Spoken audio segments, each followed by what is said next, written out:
This is a wooden weather station. It first appeared to me when I was a child, randomly, out of thin air, and dropped down into the grass in front of me.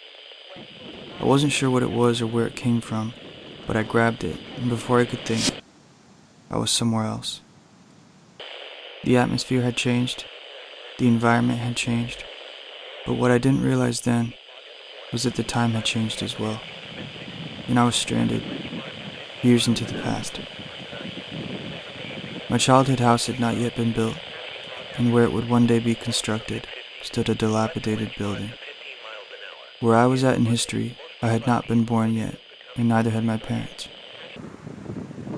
I noticed a dial on the weather machine in front of me and began to experiment. Different sections of the dial read stormy, rain, fair, and dry.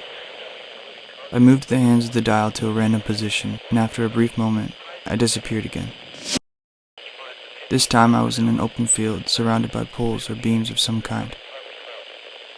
Still deep in the past, I rotated the dial again, and again, and again, and again. After making dozens of jumps, I suspected the reason I was skipping randomly through time was because the station was broken.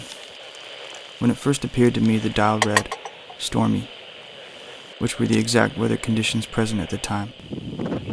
I theorized that the station was supposed to change the weather patterns around the user, but due to some malfunction it was altering time and space too. I've now spent years trying to return to the time when I had first picked this station up, setting the dial the same each jump. Always stormy. I've debated just living out the rest of my life back here. I sometimes wonder that if I keep jumping, I'll forget where it was I came from. If I someday get lucky and end up there, will I even recognize it? All I can remember of that day is that it was raining, and the wind was so strong that it hurt my face. And in the sky above me was this big cloud formation, like a